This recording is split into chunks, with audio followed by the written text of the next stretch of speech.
Okay, so we learned yesterday how an exponential function looked like, right? And then we learned that in an equation, the exponent is the variable, right, for it to be exponential. And we learned that in a graph, it's going to look like it's flat on one side and then either exponentially growing on the other side or decreasing exponentially on the other side.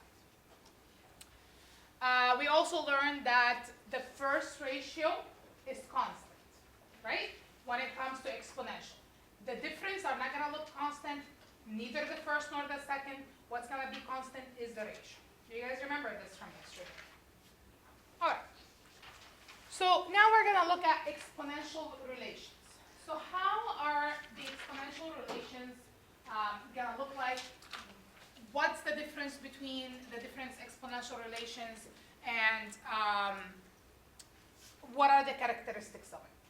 Okay? So first, let's look at the general exponential relation. I'm going to give you like that we're going to use, okay, all the time. I'm not, because technically speaking, I should start with the simpler one and then move you to the harder one. But I'm going to start right away with the right one, right? Instead of like giving you the simple one and then no, you know what, we need to add this to it. So the general exponential relation is y equals a b to the power of x. Okay? Now, as you can see, a is, in this case, there's no letter for it. I'm going to add it. B represents that's your base, but that is your ratio. Okay? B is your exponential growth or decay rate. Okay?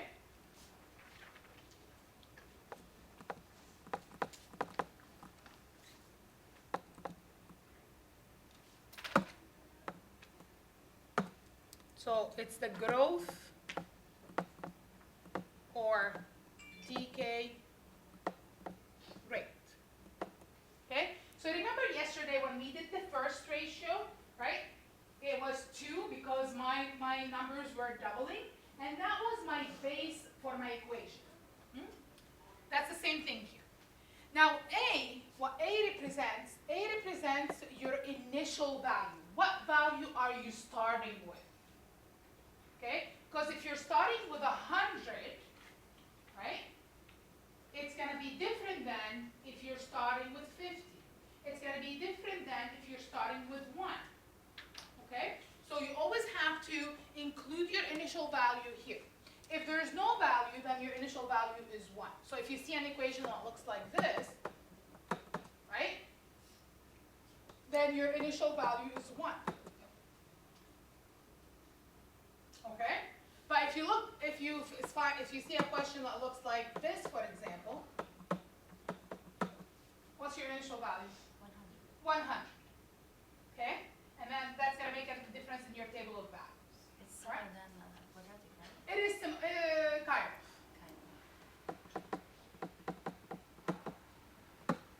Okay? So that is your initial value.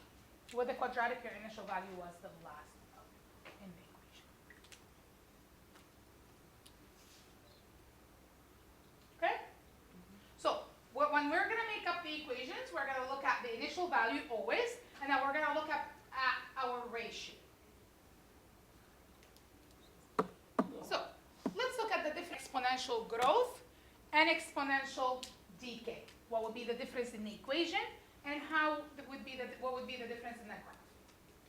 So if I look at this graph, I know this is an exponential growth because as I'm moving from the negative x to the positive x, so as I'm moving from the negative x values to the positive x values, right, it is growing. You always move from negative x to positive x, okay? So you see that this is an exponential growth. On the other side, if I'm moving from the negative x to the positive x, right, it is decay. So the equation for this graph is y equals 2 to the power of x.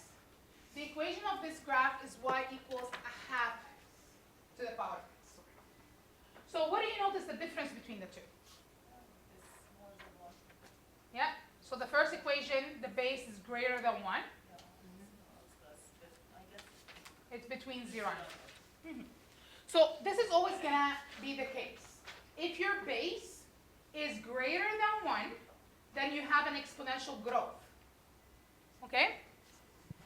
And so when the base is greater than 1, the relation is an exponential growth.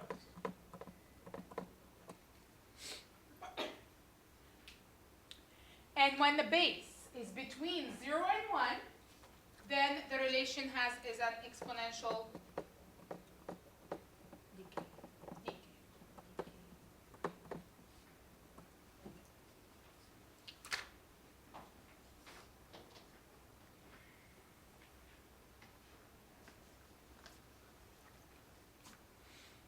And then we see that because the graph moves up to the right?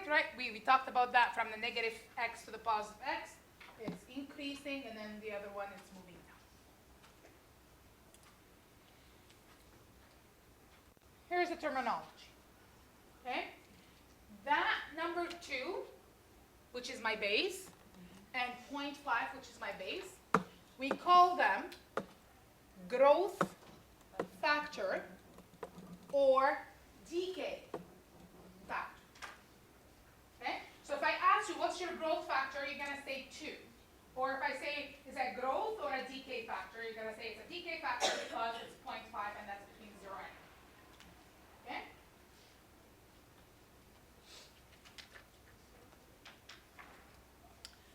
Now if we're going to find the x-intercepts, what do we do to find the x-intercepts? For any function, no matter what the function is.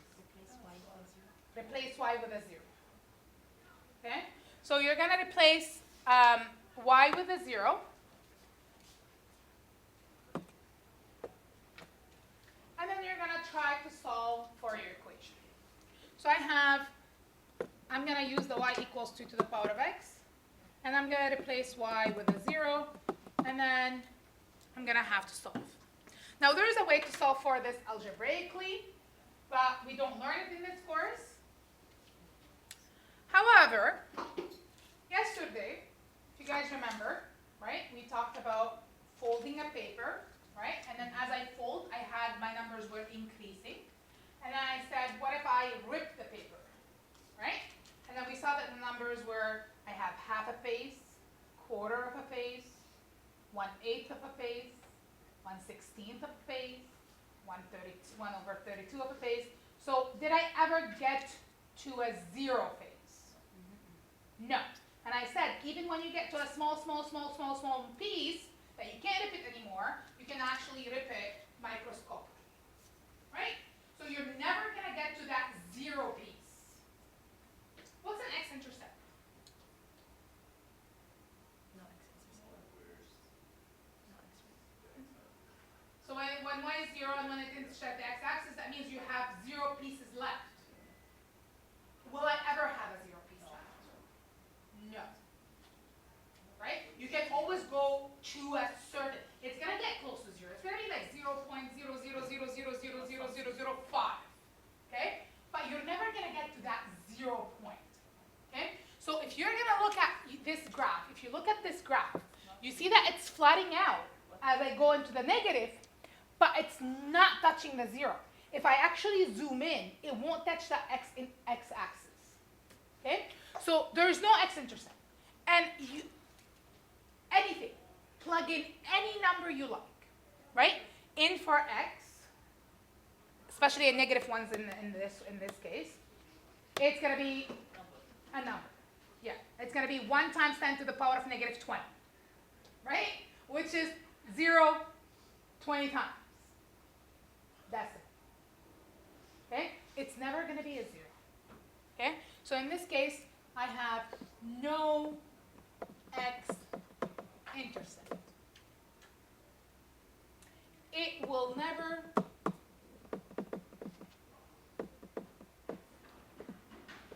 touch the x-axis. Now, mind you, if I have transformations, right? If I have, we did transformations with quadratic, right? Imagine right now, I take this graph and I vertically shift it down. Now I have an x-intercept, right? But in the original one with just y equals 100 2 to the power of x, or y equals 2 to the power of x, or where I don't have a vertical transformation, it will not touch. Okay? If I get to, which we don't get into transformation here, okay? But if you ever take like the upper level classes, okay? And then you're looking at, well, you told me that it will never touch the x-intercept. Yes, the original will never touch the x-intercept, the x-axis. But then when I have transformation, and I take this, and I move it down, or I move it mostly down, right? It's going to touch the x-intercept. Okay? But if I flip it and then move it up, or whatever, right? Where you have some transformation. Are we good with that? How about y equals 0.5 to the power of x? Is it ever going to touch that x-intercept? Same thing, right? It's never going to touch it.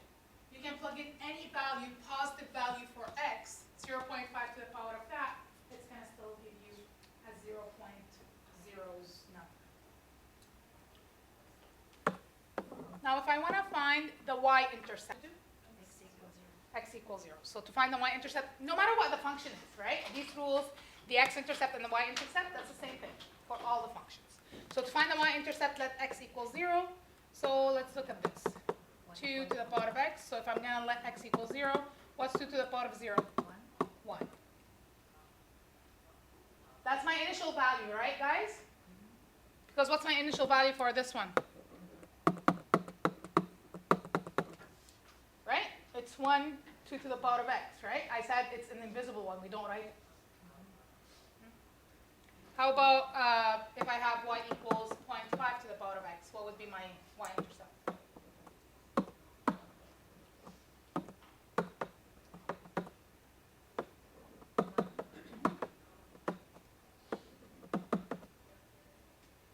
So does it mean the base is b, right? The base is b. The number 2 is b, not a. To the power of x, 2 is b, right? Yeah, 2 is the Not base. A. Oh. Yeah, a is 1. It's an invisible one in this case, right? And if you look here, my y-intercept for both of them is at 1.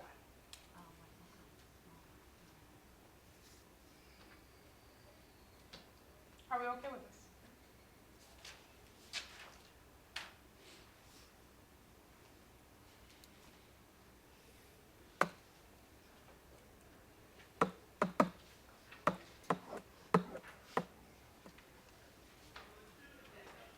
So use the table of values to answer the questions below. So I gave you x and y values, and I'm asking you to find the first ratio. What do I do to find the first ratio? divide y, no, y2 divide by that one. That's right. So y2 Divide. divided by y. Okay? So I do y2 divided by y. So it's going to be 3 divided by 1, which is 3. Yeah. And then 9 divided by 3, 3. 27 divided by 9, 81 divided by 27, 3. What do you notice about the first ratio? Constant. They're constant. That means So it's exponential. Okay? So if you remember, with linear, the first difference was constant. Quadratic, second difference is constant. Exponential ratio is constant.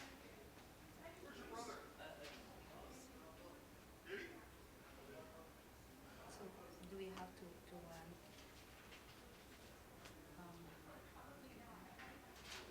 What? it's okay, I'm gonna go.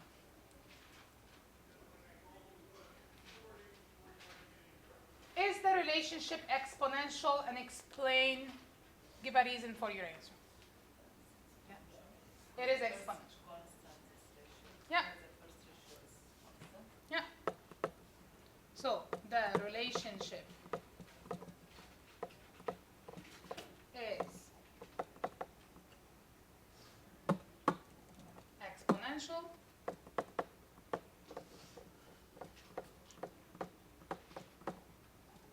because the first ratio is constant.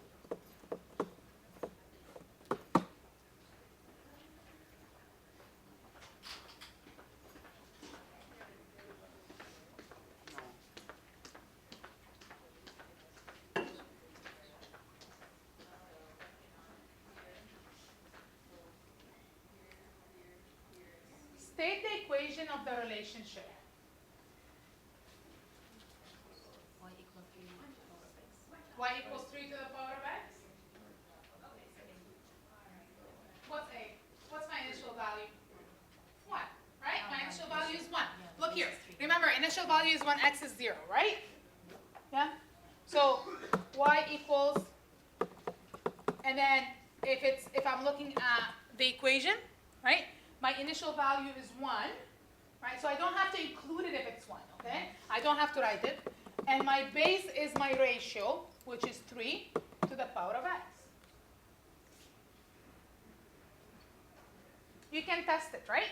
You can plug in the x value here. X is 3, right? Or x is 4, or whatever you want. Pick one, and then test it. 3 to the power of 4 is 81, right?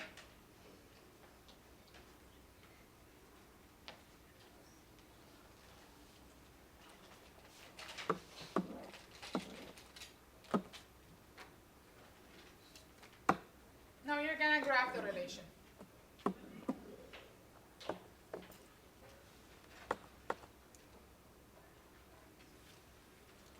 So I'm going to go 1, 2, 3, 4. Actually, let's just do it a little bit more. Now, the probably can go up by 5. Let's see. How many do I have? 1, 2, 3, 4, 5, 6, 7, 8. Probably by 10. So 10, 20, 30, 40, 50, 60, 70, 80. So I had 0, 1.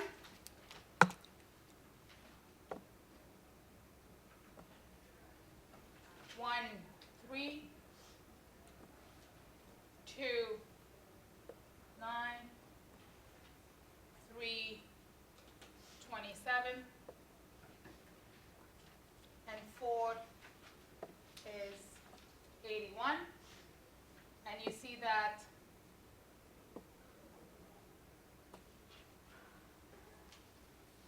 you can always extend it to the negative if you want, but make sure it's flat and, approaching that axis.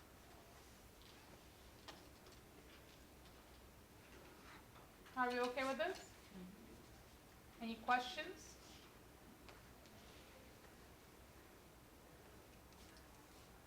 I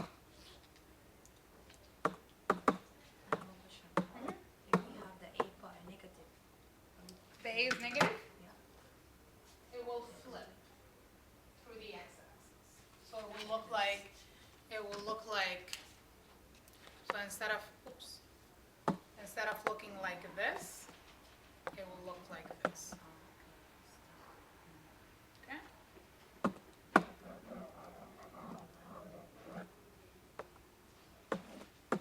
All right. Here's an example. So, I have small garden center propagates tulip bulbs. The gardener begins with 100 bulbs, and at each bulb produces several new bulbs. 3 of these are kept for the next round. So 3 from each bulb is kept for the next round. Write an equation to represent the number of bulbs. So what do I have here?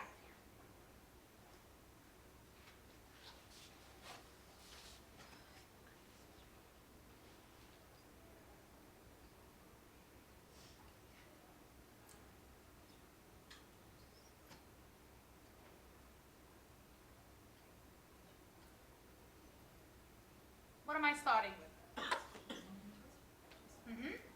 What is it? 100. I'm starting with 100 bulbs, right? begins with 100 bulbs. Each one of these bulbs is going to produce multiple bulbs, right? But we're only keeping 3 of each. So what's happening to the number of bulbs after the first round? So I have 100, I'm not going to draw 100 bulbs, okay? But I have Multiply by 3. 100 bulbs, let's say. From each bulb, I'm going to produce 3. So what's happening to my number? Triple. Triple, right? It's tripling. So if I start with 100 bulbs to start with, that's without even doing anything, that's where I'm starting. How many bulbs would I have after my first round? Multiply by 3, right?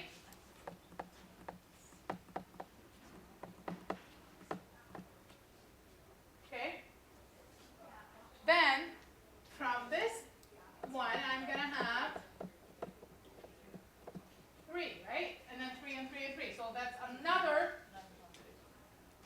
multiplication by 3. Right? So I'm taking that and then I'm multiplying by another 100. I just want to show you what's happening here. How about for my next round? Do the same. Multiply by another 3. And that's going to be, I think, 2,700. Next. Now, I have an n, right, here in this case. So if I'm looking at like the 10th round, right? Or if I'm looking at so many rounds. Okay. So what do you think the equation is going to be?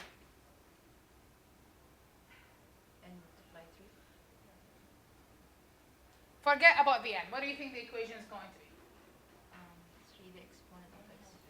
Y equals 100, 3 exponent x. Now, instead of x, I'm going to use n because they're telling me n rounds. Right? You see, if I look at this, this is 100, 3 to the power of 3. 100, 3 to the power of 2. 100, 3 to the power of 1. Right? You see it already there. So if I have nth round, it's 100, 3 to the power of n. So we're going to start with the initial number of bulbs, which is 100. And then we're going to multiply by the growth factor for each round, which was 3.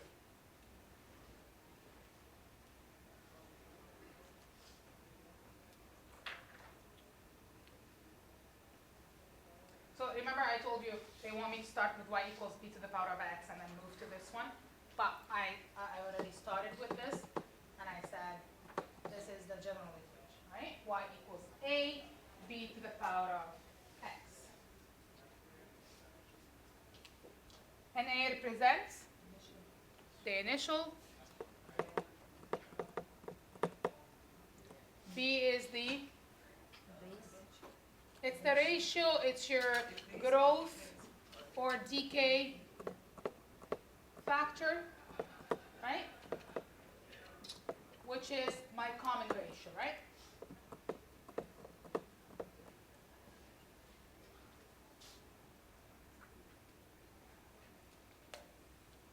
Y is the value after x periods of exponential growth or decay. So the one that I have for this specific one is y equals 100, 3 to the power of x. N is because it says n terms, but in this case they want me to use this.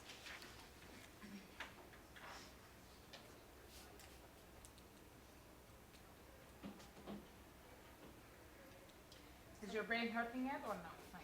We're good? Hurting? Ready? Yes. Already? No. Because I'm going to introduce something. Okay. I'm going to introduce something else.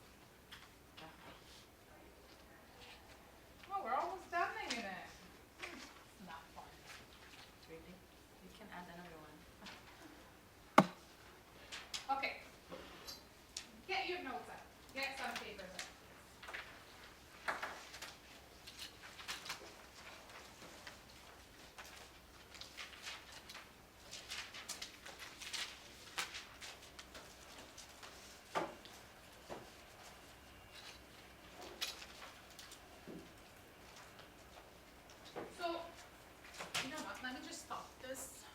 start a new one.